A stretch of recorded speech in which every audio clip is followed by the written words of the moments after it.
A longa e cansativa escadaria se encerra num arco, início de um novo corredor, um corredor de pedras escuras, um corredor profundo e sombrio. O que vocês fazem? Vamos, Onofre, vamos! Eu estou com a minha tocha. Eu ilumino o caminho. Eu acho que é por aqui. Muito bem, pequeno Pepe. Já que você está iluminando, eu vou com meu escudo na frente, guarnecendo o nosso caminho. Mestre, eu apoio meu escudo na frente usando a iluminação do Onofre e vou avançando pelo corredor. Ok. Enquanto você avança, você sente um leve estalar, um clique. Uma das placas de pedra do chão, conforme você pisa, cede à pressão do peso. Eu quero agora que você faça uma salvaguarda para a gente ver o que acontece. Nossa! Tirei 2! Pois muito bem. Toras de madeira grossas vêm de lados opostos na parede e esmagam a sua cabeça de lá para cá. Puff! Nossa! O Onofre já era!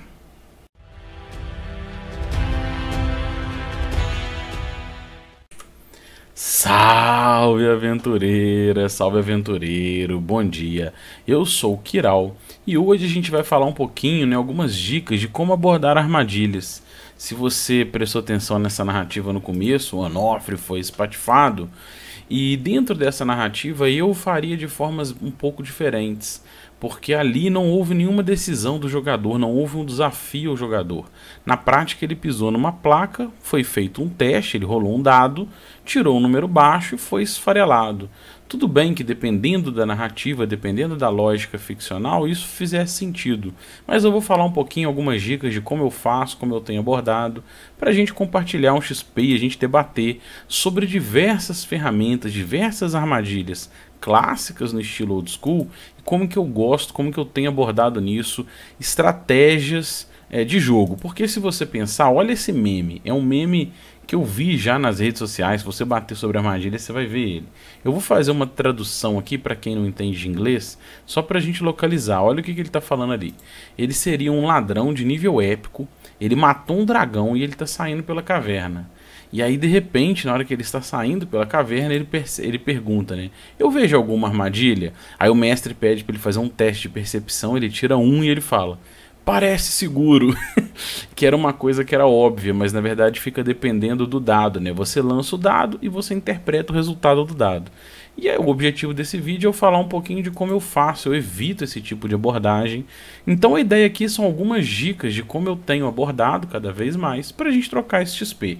A primeira dica, quando eu vou montar as minhas armadilhas, quando eu vou montar a cena, o lugar de desafio, eu penso na lógica ficcional. Então, se você pensar nessa cena, por exemplo, de armadilha, que é muito clássica, né? Olha a ideia, personagens fugindo, uma pedra, uma bolota gigantesca, esférica, vindo atrás deles e setas disparando de um lado do outro. Eu penso assim, o que tinha nessa caverna? Alguém morava ali? Alguém passava por ali? Isso faz sentido? Então, quando você pensa num poço de espinhos da clássica Tomb of Horrors, né?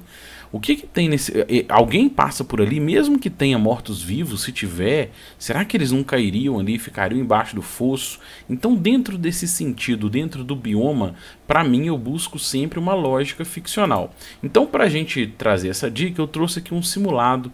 Imagina que isso aqui é um covil no subterrâneo de uma cidade, um covil de ladrões. Aí você está montando a ideia dessa dungeon, olha, aqui é um covil de ladrões, tem a cama aqui, tem uma entrada ali, e aí você quer colocar uma armadilha. Para mim, faz muito sentido, por exemplo, dentro da lógica ficcional, ter uma armadilha aqui. Porque se você olhar, ela está escondida atrás das pedras de um lago, um local escondido, então provavelmente o chefe dessa guilda esconde seus tesouros, esconde algumas coisas ali, e os outros membros da guilda, outros ladrões, nem sabem que existe aquela passagem secreta. Então aquilo é uma proteção também a outros membros inferiores no ranking da guilda. Então ali faz sentido. Mas aqui faria sentido? Eu penso que não. Eu evitaria colocar uma armadilha ali se eu estivesse estruturando essa dungeon, né? Esse covil. Porque ali é uma área de passagem. Eu fico imaginando, de repente, bandidos bêbados passam por ali. O tempo todo tem transição de pessoas. Então seria um lugar que não faria muito sentido num primeiro momento. Eu evitaria. Assim como na entrada do covil. Na entrada principal, onde tem trânsito, um fluxo de pessoas que vão e vêm, eu também evitaria pôr uma armadilha. Mas numa entrada secundária, por exemplo, que é uma entrada secreta, uma entrada que não é muito usada, que vai dar numa outra casa, num casarão abandonado, uma rota estratégica de fuga, talvez faça sentido. Então eu penso muito nisso quando eu vou estruturar armadilhas, né? Uma outra dica, então aquela foi a dica 1, pensar na lógica ficcional, onde está posicionadas as armadilhas. Outra dica que eu gosto de pensar eu falo muito aqui no canal, é a ideia de antecipação. Para você desafiar, como no início do vídeo lá, que foi só um lance de dados, para você evitar isso, desafiar mais os jogadores, a gente pensar na estratégia de antecipação, aonde esse desafio vai ser aos jogadores. Então imagina que no nosso exemplo aqui simulado, esses 3 personagens, um anão, um elfo e um guerreiro, estejam andando por uma caverna e tem uma escadaria subindo. E você tenha localizado no alto dessa escadaria uma armadilha de espinhos. Então se alguém pisar numa das placas falsas ali da escada, vai cair esses espinhos de cima para baixo. O que eu faria? Eu assumiria na lógica ficcional qual que é a altura desses espinhos. Então se eles estiverem numa altura X, vamos simular aqui 4 metros, eu já adiantaria para os jogadores que a tocha que eles estão usando, os personagens, ela não ilumina o teto. Então ali já tem uma antecipação. O teto está escuro. Então se eles tiverem alguma ideia para iluminar o teto, já pode ajudar a solucionar isso. De repente o elfo usa uma magia de luz ali na escada, alguma coisa assim. Mas eu faria também antecipação na escada. Se alguém chegasse na escada e olhasse a escada, eu já iria adiantar. Você percebe que a escada tem pequenos furos, né? Pequenas perfurações, ranhuras de outros momentos que essa armadilha foi acionada. Então ali é uma antecipação, um desafio aos jogadores. Se você pensar bem, a ideia é desafiar os jogadores. Como que eles vão solucionar? Eles podem sacar que aquelas ranhuras, aqueles furos que estão no chão, podem ser de algo que está no teto.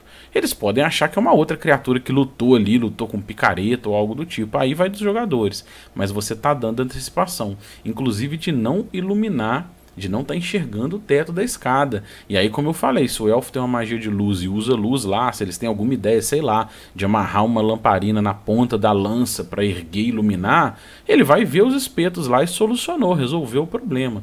Então, uma outra coisa que ao desafiar os jogadores, eu evito também pensar em qual vai ser a solução.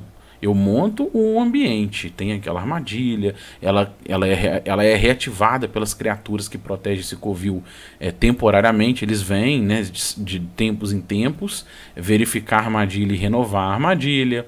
Ela é feita assim, ela é montada assim. Eu penso nessa lógica. E aí os jogadores vão apresentar a proposta de solução, e se a solução fizer sentido, resolveu. Eu gosto de trabalhar assim.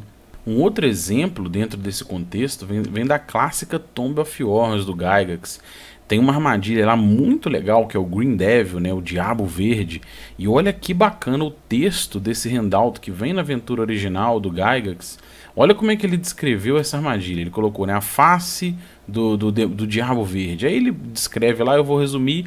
Ele fala assim que essa face tá como se estivesse gritando, né, a boca tá aberta na forma de um O, e tem uma escuridão morte, uma escuridão como morte. E ele coloca em negrito, olha lá, o Dead tá em negrito. Então isso é uma forma de antecipação. Na narrativa é importante isso ser destacado, né? Essa antecipação, ela faz parte de uma aventura extremamente mortal com o objetivo de desafiar os jogadores. Então se você não levar isso em destaque, você não está informando aos seus jogadores o nível de periculosidade. Então você poderia narrar na hora, né, a descrever como se fosse isso. Aquela face grita com a boca aberta na forma de um O e uma escuridão como a morte. Destaca a morte, porque aí você está descrevendo, porque na verdade, se você olhar, esse é uma esfera da aniquilação, né? Então se os personagens entrarem dentro da boca, eles morrem, mas você precisa fazer uma boa antecipação. Então isso é fundamental para armadilhas, na minha opinião, não só no estilo old school. Eu gosto de jogar assim, né? É o estilo que eu tenho cada vez mais tentado abordar, explorar e estudar. E a terceira dica São as 3 dicas do dia. A terceira dica é você pensar em como abordar uma armadilha, ou seja, nesse caso, não faz parte do desafio principal o jogador sacar se ele tem uma armadilha ou não, como foi o caso dos espetos que estavam no teto ou da boca do Diabo Verde.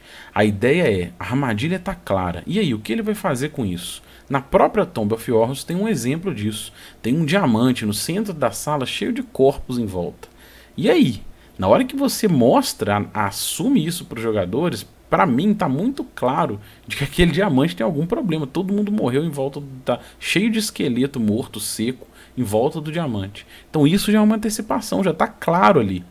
O que está no desafio é, os jogadores vão querer pegar esse diamante? Como? Eles vão jogar um pano por cima? Qual vai ser a ideia deles evitarem algum tipo de maldição, algum tipo de magia monstruosa, né, que tá sinistra, que tá ali nesse diamante? Então, isso é o desafio ali nesse caso da armadilha, ele está muito mais em como os jogadores vão abordar isso, né? E como que eles vão buscar, a partir da informação, o que eles vão fazer. Então, às vezes, numa floresta, um personagem viu lá um monte de armadilha feito para urso coruja, né? E aí ele sabe, por exemplo, que... Na verdade não, vamos fazer diferente. Um personagem descobriu um monte de armadilha num canto da floresta. E aí, o que ele vai fazer com essa informação? O desafio não está em ele sofrer ou não armadilha, mas o que ele vai fazer com essa informação? De repente um eremita mora ali próximo e ele usa essas armadilhas para se proteger de um urso coruja. E aí, se ele seguir o trilho, buscar rastros, descobrir esse eremita, trocar informação, ele pode descobrir que ali habitam ursos corujas e que pode-se usar essas armadilhas contra eles. Então, a sacada é o que o jogador vai fazer com essa informação. É um tipo de situação que eu também gosto de explorar. Em alguns momentos, o desafio não é da armadilha em si, mas é ver como que ele vai tentar solucionar. A armadilha está clara. E aí, você vai fazer o que com isso, né? Então essas são as 3 dicas que eu quis dar hoje. Se você gostou desse conteúdo, se inscreva no canal, deixe o seu like, mas acima de tudo comente. Tem outras dicas, eu não falei algo, você concorda ou não concorda com alguma coisa que a gente falou aqui? O que você acha? Porque o grande objetivo desse tipo do canal é trocar XP. Um abraço e até o próximo vídeo.